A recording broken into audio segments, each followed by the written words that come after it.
낙심의 폭풍 속에서 소망의 항구를 향해 항해하는 방법. 열왕기하 7장 1절 2절 말씀 함께 봉독하시겠습니다. 시작. 엘리사가 이르되 여호와의 말씀을 들을지어다. 여호와께서 이르시되 내일 이맘때에 사마리아 성문에서 고운 밀가루 한 스아를 한 세알로 매매하고 보리 두 스아를 한 세겔로 매매하리라 하셨느니라.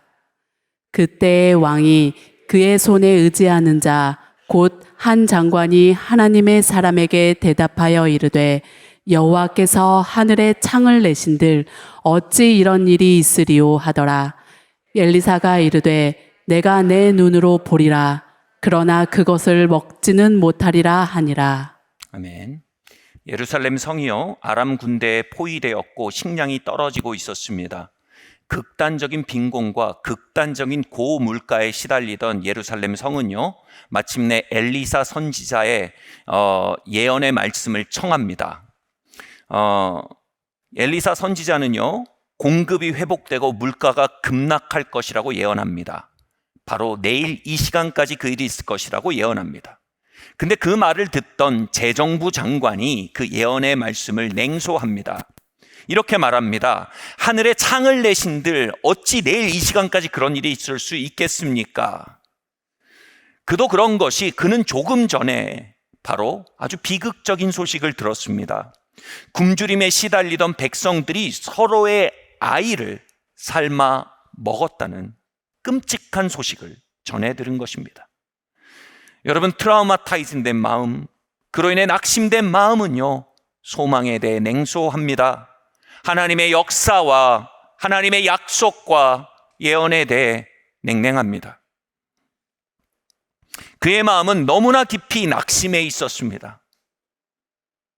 이에 대해 엘리사 선지자가 이렇게 말합니다.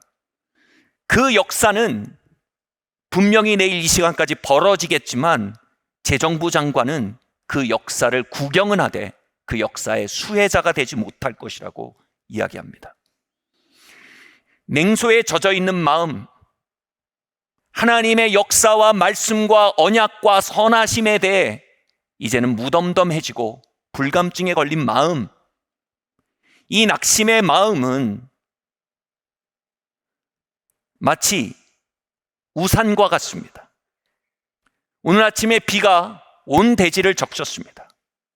그러나 저의 옷섬을 단 한 톨도 적시지 못했습니다. 왜냐하면 큰 우산을 쓰고 걸었기 때문입니다. 하나님 오늘도 말씀하십니다. 오늘도 우리의 심령에 언약하시고 소망을 주십니다. 그리고 오늘도 하나님의 임재를 부으시고 그 약속들을 이루어 가시며 기적과 이사를 베푸십니다. 그러나 낙심의 우산을 펼쳐든 심령, 냉랭해져 버린 심령, 이 심령은 그 모든 역사로부터 격리되어져 버립니다. 여러분, 그 낙심의 영적 기울을 가진 개인은 온통 하나님의 역사로 들어가는 사람들 사이에서도 홀로 옷섬 하나 젖지 않고 서 있을 수 있습니다. 그 낙심과 냉랭함의 심령이 자리 잡은 공동체에는요, 하나님이 한 시대 열방의 역사하시는 이때에도 그 공동체는 하나님의 역사와 하나님의 말씀하심으로부터 격리된 공동체가 될 수 있습니다. 오늘 이 시간을 통하여 그 낙심의 우산들이 접혀지기를 바랍니다.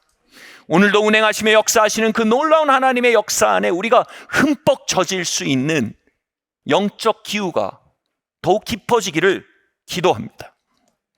엘리사가 예언한 날이 오자 백성들은 아람굴이 전멸되고 남겨진 전리품을 발견하고 그리로 소망의 다름질을 시작합니다. 그리고 그 길에 허무하게 재정부 장관은요 치여서 밟혀 죽고 맙니다. 이것은 두 가지를 얘기합니다. 낙심의 심령은요 하나님의 역사가 벌어지는 문 앞에 그 문턱을 넘지 못합니다.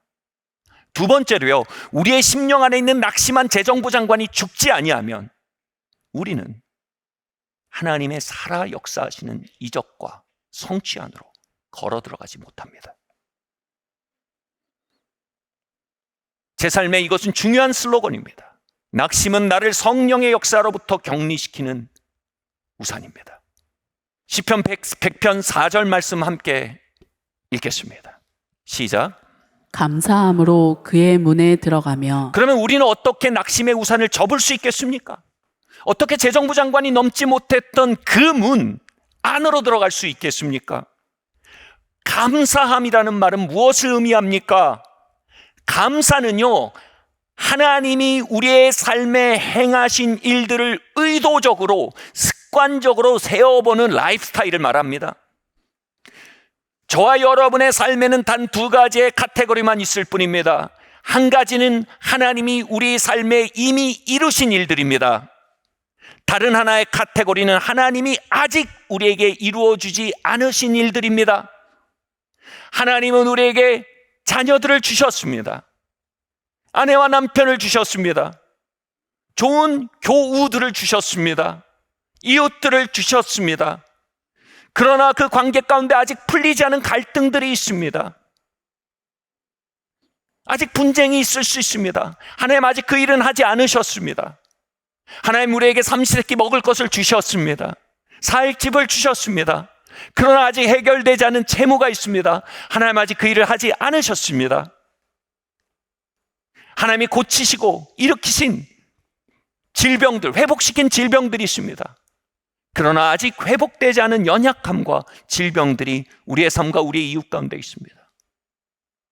우리의 삶은 하나님이 이루신 일과 이루시지 않은 일 사이에 놓여져 있습니다.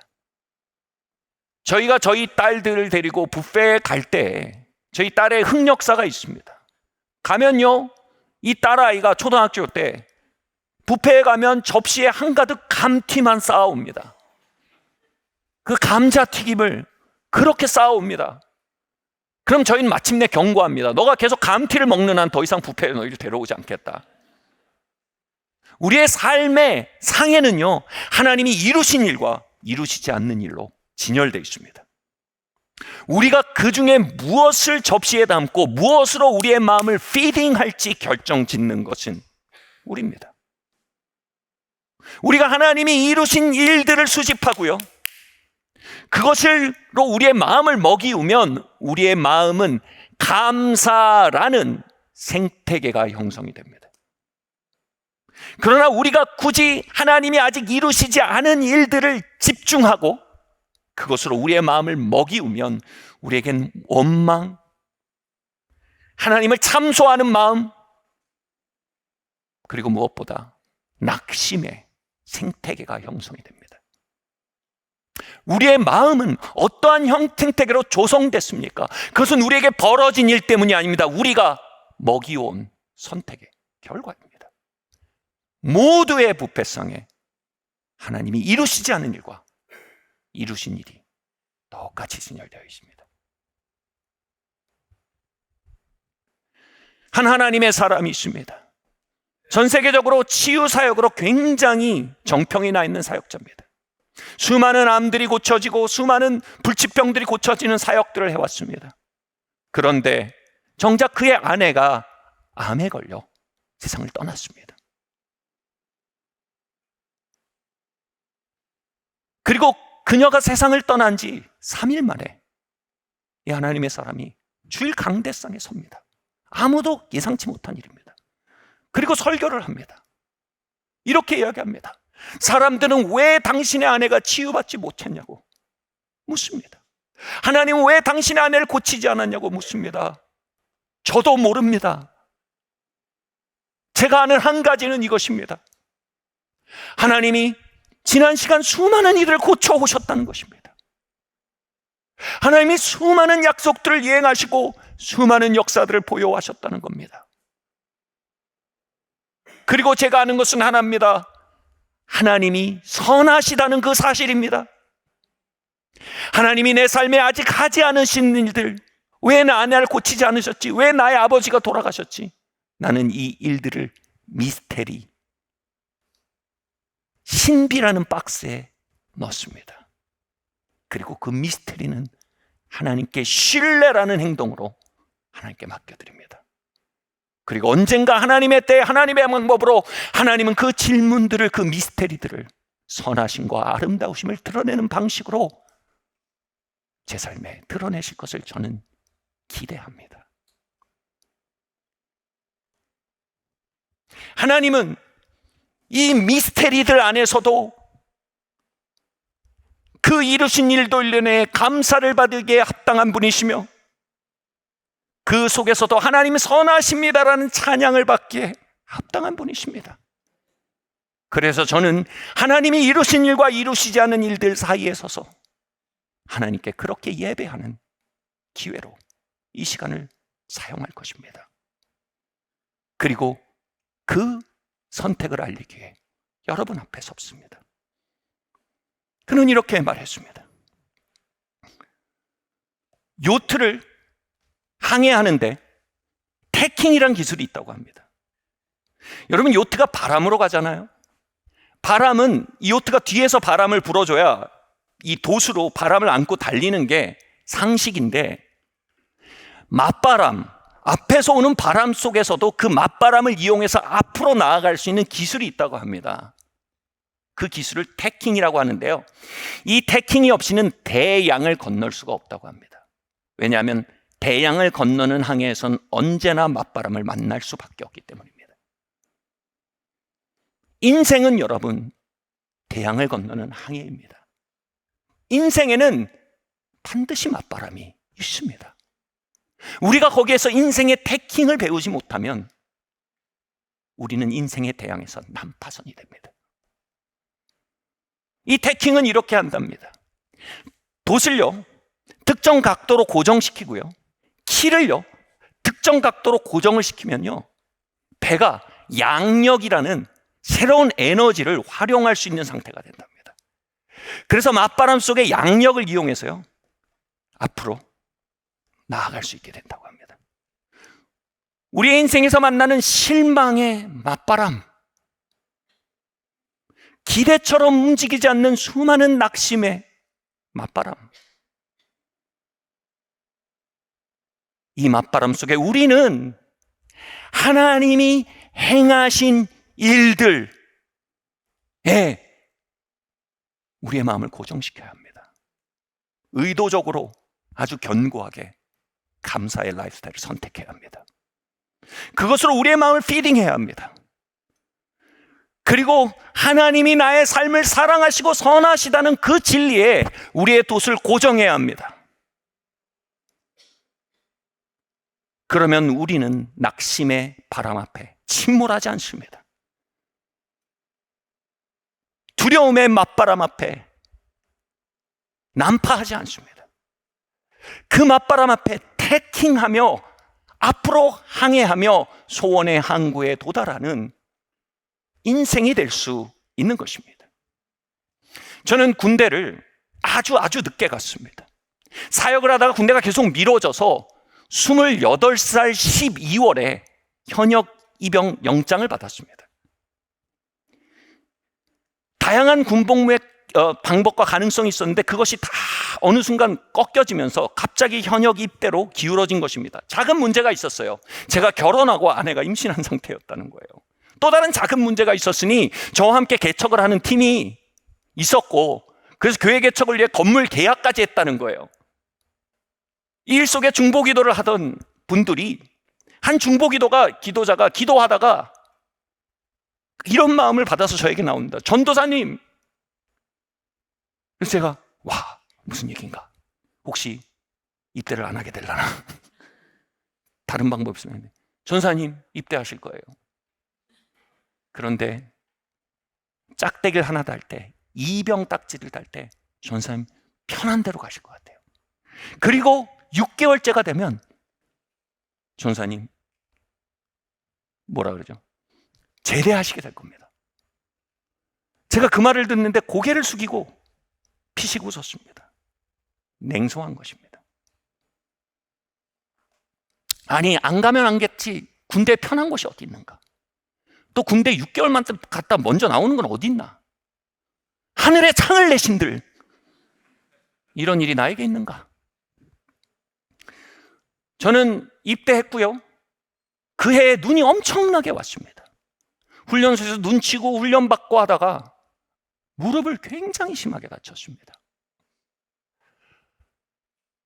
그리고 그 사실을 안 중대장님이 너는 여기 있으면 안 된다 하고 저를 병원으로 강제 이송시켜 버렸습니다. 그리고 그렇게 강제 이송돼서 병원에 들어간 날이 제가 이병딱지를 단 날이었습니다. 군대에 편한 곳이 있더라고요. 병상에 누워 시간을 보내다가 수술을 받게 되었습니다. 그리고 그 결과 너는 군복무 못한다. 집에 가라. 의가사 제대를 명받습니다. 제대한 날이 6개월째가 되는 날이었고, 그리고 하루 이틀 뒤에 제 첫째 아이가 태어나고 저는 제 손으로 제 첫째 아이를 받았습니다. 개척되었으나 담임 목사가 없었던 그 교회에 6개월 만에 돌아오게 되었습니다. 하나님은 선하십니다. 하나님은 신뢰를 받기에 합당하십니다. 결과론적으로 그렇습니다. 많은 과정은 그렇지 않았습니다. 영장을 받고 혼자 펑펑 울고 있는 임신한 아내를 보았을 때, 그 태풍을 만났을 때, 그리고 임신한 아내와 황망해하는 개척팀을 뒤에 놓고 입영하던 그날 아침, 하나님 선해 보이지 않았습니다. 하나님 아무 일도 안 하는 듯 했습니다. 늦은 나이에 군대에 들어가서 무릎을 다치고 의사 선생님께 너는 평생 장애인으로 살게 될 것이다라는 말을 듣는 그날, 형 군생활 제대로 꼬였네라는 동기들의 말을 듣는 그날, 하나님은 선해 보이지 않았습니다. 하나님 그 자리에 안 계신 듯 했습니다. 그러나 새벽 기도 가서 기도할 때면요, 이상한 움직임이 제 안에 일어났어요. 하나님이 어떻게 아내와 저를 만나게 하셨는지 그 일에 대해 세어보는 일들이 생겨났습니다. 어떻게 이 개척팀을 모으셨는지 그 일에 대해 세어보게 되었어요. 어떻게 그 시간 속에 함께 하시고 많은 난관들을 넘게 하시고 수많은 일들을 행하셨는지 세어보게 되었어요. 그것을 세어볼수록 새로운 영적 기후가 찾아왔어요. 하나님 감사합니다. 지금 무슨 일이 진행되는지 모릅니다. 이 일이 어떻게 끝날지 저는 다 모릅니다. 그러나 한 가지는 확실합니다. 하나님 신실하시고 하나님 이 상황에서도 하나님 선하십니다. 그렇게 기도가 끝날 때면 울고 나오는 저를 발견한 것입니다. 그럴수록 점차로 그 중보 기도하시던 분의 그 얼토당토 아닌 것 같던 말이가 점점 믿어지기 시작했습니다. 소망이 시작되었습니다. 그 항해가 맞춰지고 난 후 그 신비의 박스에 놓여졌던 하나님이 아직 하지 않으신 것 같은 일들 모두는요, 협력하여 그분이 얼마나 아름답고 선한 분이신지를 드러내는 총천연색 물감이 되었습니다. 그러나 그 물감들을 신비의 박스에 넣어두며 신뢰로 넘겨지던 그 시간들은요, 수많은 전쟁이었고 투쟁이었던 것이 사실입니다. 여러분, 그 전쟁은 오늘도 제 삶에 계속됩니다. 그 전쟁은 오늘도 여러분의 삶에 지속되고 있을 것입니다. 하나님은 많은 일을 하셨습니다. 그러나 아직 하지 않으신 일들이 있습니다. 이 실망의 태풍을 지나는 항해의 끝은 우리가 그 안에서 무엇으로 우리의 마음을 피딩하느냐라고, 그 종착역이 결정될 것입니다. 제가 영성신학을 공부할 때 알게 된 사실입니다. 인간의 뇌를 스캐닝하는 조사가 있었습니다. 지난 일주일 동안 한 인간이 한 체험과 인식 중에 뇌를 스캐닝할 때 정말 그 뇌에 남은 각인된 사건들이 무엇인지를 스캐닝하는데요, 압도적으로요, 자신에게 위협이 되고요, 자신에게 난관이 되는 사건들을 인식으로 남겨놓는다는 것이 발견됐어요. 그 과정 속에 수많은 사람들이 자신에게 웃어주었고, 수많은 돌봄이 있었고, 보호가 있었고, 순기능적인 작용들이 있었음에도 굳이 역기능적이며 자신에게 성을 내며 자신을 위협하는 사건과 사람들이라는 인상이 사람들에게 남는다는 조사 결과였습니다. 그러면서 이렇게 설명했어요. 수렵 시대를 지나고 부족 사회를 지나고 석기 시대를 지나면 인간의 뇌는 스스로에게 위협이 되는 정보들에 민감하도록 발달되어 왔다. 이것이 우리 인간의 뇌가 가지는 기본값이다라고 말합니다. 우리는 그 기본값을요 미디어에서 봅니다. 여러분, 전철이요 매일 아침 수십만 명을 안전하게 목적지에 도달시킵니다. 그거 뉴스로 나오면요 다 하품합니다. 오늘도 2호선이 20만 명을 제 시간에 출근시켰습니다. 그러나 어느 날 2호선이 5분 정차되면요 뉴스에 납니다. 2호선이 5분 정차되어 10만 명의 시민들이 발을 동동 굴렀습니다. 시사 프로그램 보십시오. 시작은 이렇게 합니다. 이런 좋은 것들이 있습니다. 그때 갑자기 음악이 어둡게 바뀌면서 그런데 말입니다 하면서 문제 발생 지점이 시작될 때 소위 말해 펀치라인이 들어오는 겁니다. 그때 시청자들은 우와.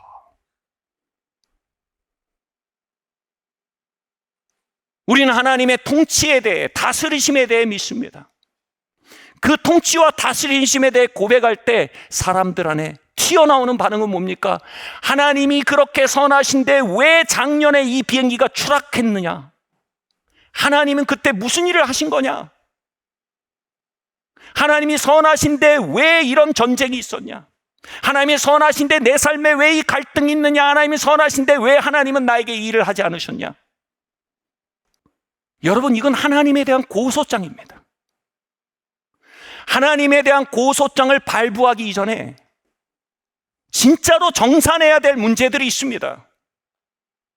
그 고소장을 발부하려면요 먼저 이것을 발부해야 합니다.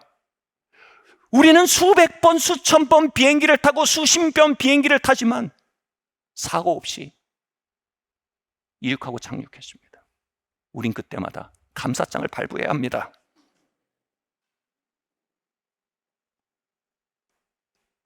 우린 아침에 밥을 먹고 점심에 밥을 먹고 저녁에 밥을 먹습니다. 우린 그때마다 감사장을 발부해야 합니다. 전철을 타고 내립니다. 아침에 해가 뜹니다. 해가 집니다. 사철의 계절이 바뀌고 아름다운 식료품과 해산물이 또 아름다운 자연이 우리를 반깁니다. 우린 그것에 대해 반드시 감사장을 발부해야 합니다. 우리가 그렇게 감사장을 다 발부하고 난 후에야 우린 그 두세 건의 비행기 사고에 대해 공소장을 발부할 수 있는 것입니다. 그러나 우리 중에 누구도 그 감사장을 발부하다가 하나님께 무릎 꿇고 감동하지 않을 자는 없을 것입니다. 우리의 편향된 뇌는 하나님의 행하신 일들에 대해 간과하며 하나님이 행하시지 않는 일들에 편집적으로 집착합니다. 그리고 하나님에 대해 편파적으로 응대하며 그 편파성은 하나님께 고소장을 내는 영성으로, 낙심의 영성으로, 두려움의 영성으로, 원망의 영성으로 입증되고 있는 것입니다.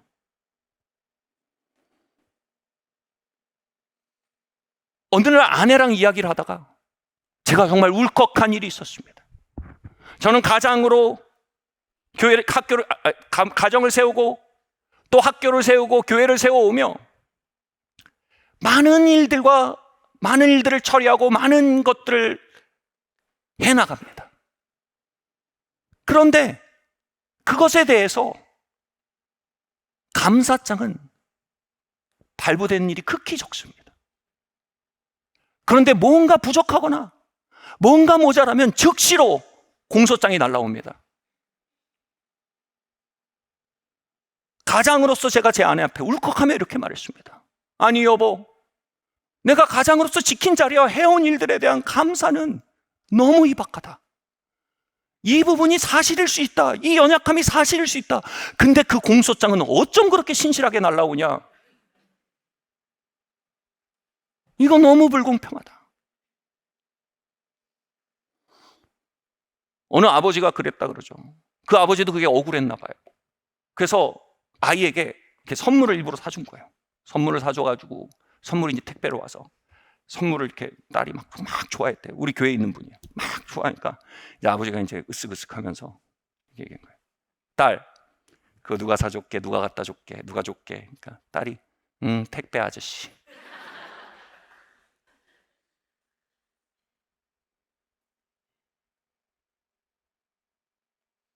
여러분, 영성신학자들이 인간의 원죄에 대해 이렇게 말합니다.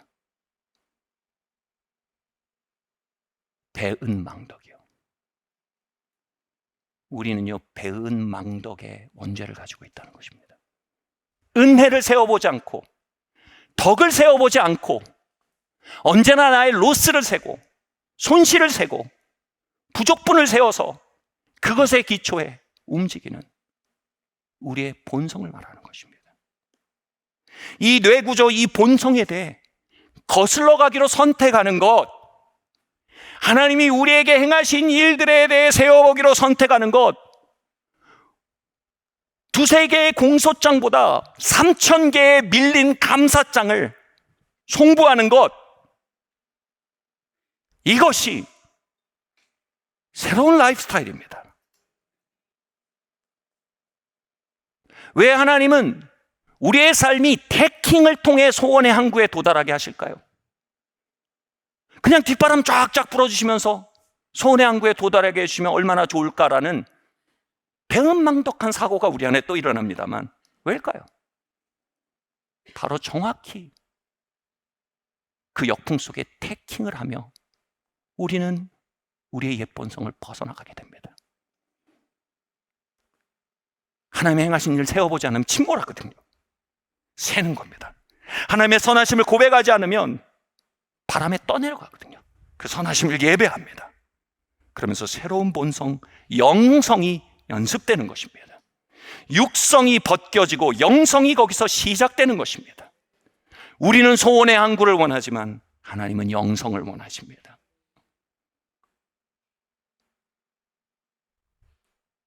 하나님은 우리의 소원을 완성시키는 램프의 요정이 아닙니다. 하나님은 우리를 빚어가시는 토기장이십니다. 하나님은 실망의 항해 속에, 실망의 폭풍 속에 태킹을 통해 우리의 심령에 영성을 빚어나가고 계신 것입니다. 아멘. 에스겔서 37장 9절 말씀 함께 읽겠습니다. 시작. 또 내게 이르시되 인자야 너는 생기를 향하여 대언하라. 생기에게 대언하여 이르기를 주 여호와께서 이같이 말씀하시기를 생기야 사방에서부터 불어와서 이 죽음을 당한 자에게 불어서 살아나게 하라 하셨다 하라. 이에 내가 그 명령대로 대언하였더니 생기가 그들에게 들어가매 그들이 곧 살아나서 일어나 서는데 극히 큰 군대더라. 우리의 심령이요, 하나님이 행하신 일을 세워보고 하나님의 선하심을 예배할 때 우리 안에 새로운 삶에 대한 관점이 열립니다. 그것을 성경은 뭐냐면 예언적 관점이라고 말합니다. 전혀 다른 차원으로 하나님이 행하실 일들을 깨닫기 시작하는 것입니다. 마치 제가 군대에서 그 모든 역풍 속에서 그때 그 중보자가 했던 얘기가 하나님의 계획일 수 있겠다. 이것을 통해서 하나님 오히려 하나님의 선하심을 나타내시고 6개월 만에 나를 사역에 복귀시킬 수 있겠구나.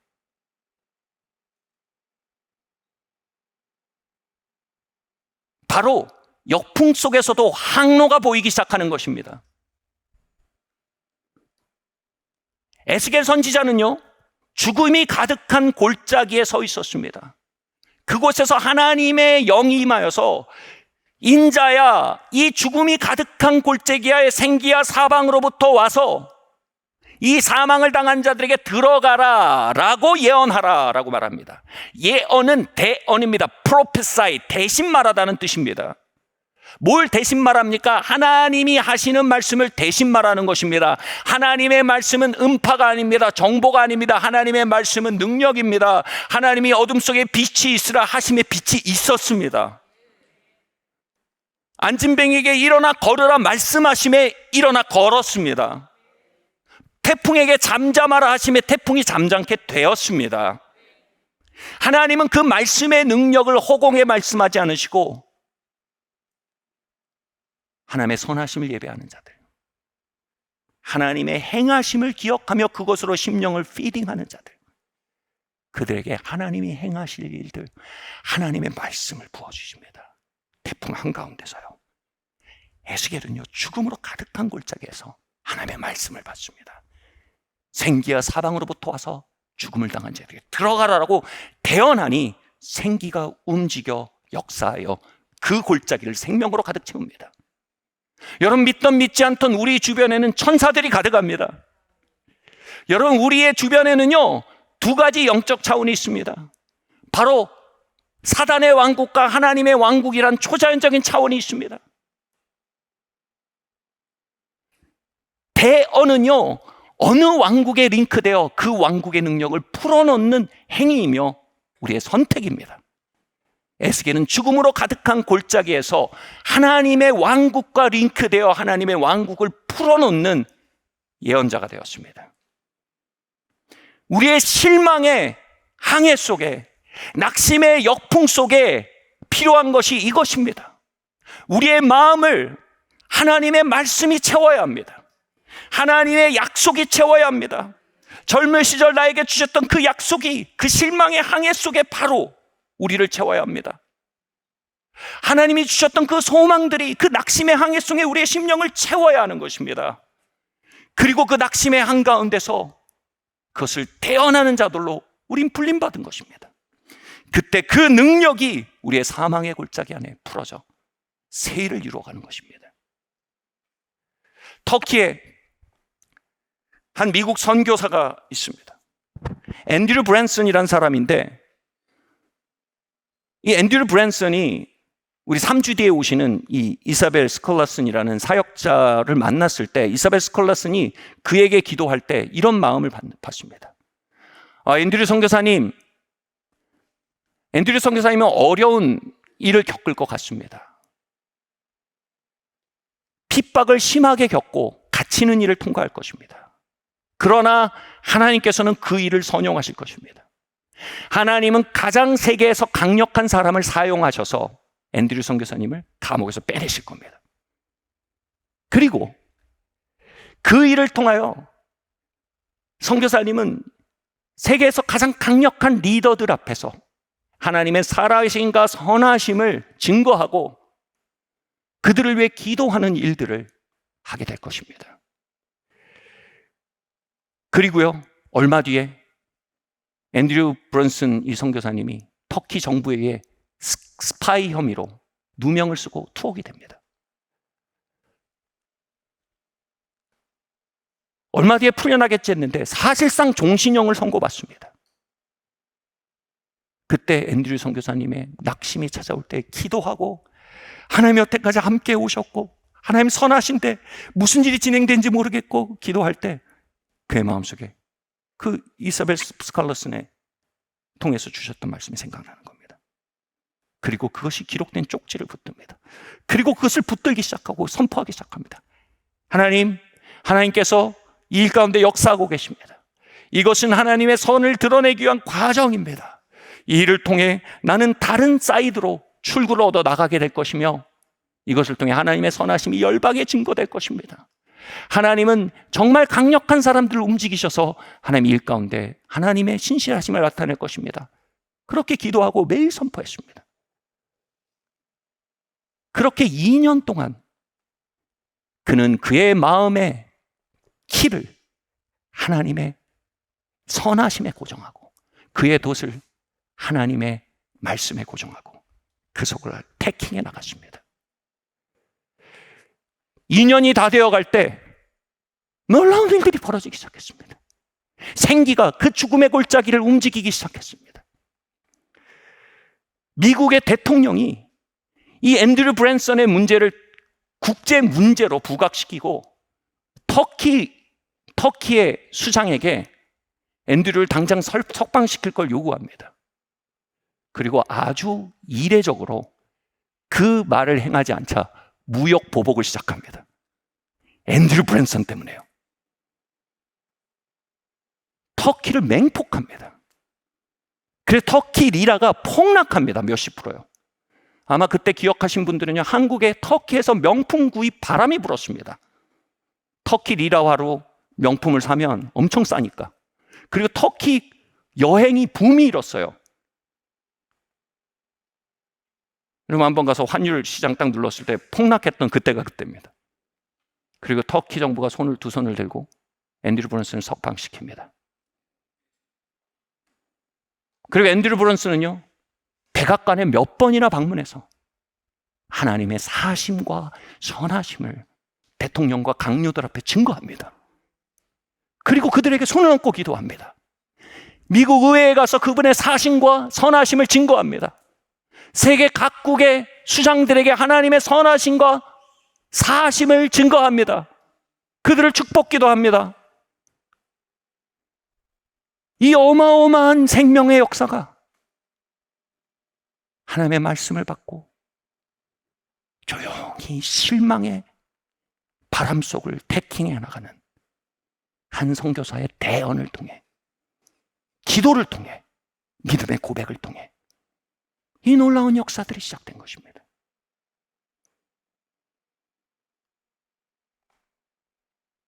여러분 그 말씀 받으시기를 바랍니다. 그 말씀에 연결되시길 바랍니다. 천지를 지으신 그 하나님의 말씀에 연결되어지셔서 그 말씀을 고백하고 선포하며 실망의 항해를 통과하시길 예수님으로 축원합니다. 어떻게 우리는요, 우리의 낙심의 항해 속에 있는 하나님의 선하신 뜻에 링크되고 그것을 붙들고 기도하고 선포하며 사는 삶을 살 수 있을까요? 요한계시록 4장 1절 말씀 함께 봉독하실까요? 함께 읽겠습니다. 시작. 이 일 후에 내가 보니 하늘에 열린 문이 있는데 내가 들은 바 처음에 내게 말했던 나팔 소리 같은 그 음성이 이르되 이리로 올라오라. 이후에 마땅히 일어날 일들을 내가 내게 보이리라 하시더라. 요한은요, 나이 90이 되어서 밤모섬 감옥에 갇힙니다. 동굴에 갇힙니다. 낙심의 태풍을 만납니다. 그랬던 그가 주의 날에라고 기록됩니다. 이게 뭐냐면 주의를 말하는 겁니다. 다시 말해 그가 거기서 주의를 지킨 겁니다. 셀리도도 없고 위례 성전도 없지만 찬양팀도 없지만 감옥에서 몸을 일으킨 겁니다. 그리고 예배를 드린 겁니다. 여러분 초대교회 예배는 항상 이렇게 시작됩니다. 하나님이 행하신 일들을 감사하는 일로 시작합니다. 감사함으로 그 문에 들어가며 감사함으로 예배문 열라 이겁니다. 그곳에서 하나님이 함께 오신 일들에 대해, 해신 일들에 대해서 말했을 겁니다. 막 어깨도 쑤시고 등도 쑤시고 막 마음도 힘들고 그러는데 하나님, 나 예수님 만나게 하시고 예수님과 동행하게 하시고 성령 세례를 받게 하시고 이 미천한 저를 하나님 사용하시고 이렇게 또 좋은 교우들을 주시고 공동체를 주시고 그 모든 풍파 속에서도 하나님 도우시고 하나님 역사에 오셨군요. 감사합니다. 의도적으로 고백한 겁니다. 그게 예배입니다. 근데 뭐라고 되어 있습니까? 내가 영 안에 있게 되었다. 그렇게 고백하는데 영적 기후가 바뀌어버린 겁니다. 여러분 우리의 삶에는요, 두 가지 영적 차원이 있다고 얘기했습니다. 바로 그의 환난의 태풍 안에 있던 지옥의 영향력이 거치고 천국의 영향력이 돌아온 것입니다. 그리고 뭐라고 초청을 받습니까? 이리로 올라오라라는 음성을 듣습니다. 거기가 어디입니까? 하늘의 차원입니다. 내가 너희에게 반드시 이룰 일을 너희에게 보이리라. 아멘. 우리가 감사할 때 우리는 이 초청을 받습니다. 우리가 하나님의 선하심을 높일 때 우리는 그 초청을 받습니다. 이리로 올라와라.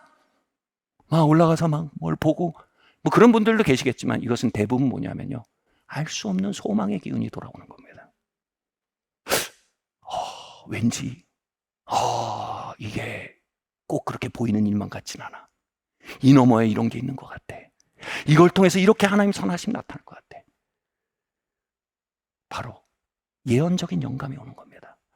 막 꼭 막 은사주의처럼 막 하나님께서 말씀하신다 이런 거 말고요. 그냥 소망이 돌아오는 겁니다. 그냥 느껴지는 거예요. 여러분, 이리로 올라오라는 초청이 있다면요, 다른 초청도 있어요. 이리로 내려오라는 초청도 있습니다. 그 맞바람 속에 항해할 때요, 지옥이 우리에게 초청합니다. 이리로 내려오라. 그럼 어떻게 됩니까? 하나님이 아직 하지 않으신 일만 자꾸 보입니다. 하나님이 야속합니다. 하나님께 공소장을 자꾸 발부합니다. 마음에 쓴 마음은 차오릅니다. 그게 감정이 아닙니다. 지금 그 항해 속에 지옥과 링크되어 끌려 내려가고 있는 것입니다. 끌려 내려가는 걸 영어로 디프레스 됐다고 합니다. 디프레스의 명사가 디프레션입니다. 그게 한국말로 우울증입니다. 수많은 사람들이 낙심의 항해 속에 디프레션에 빠집니다. 항해 때문이 아닙니다. 선택 때문입니다.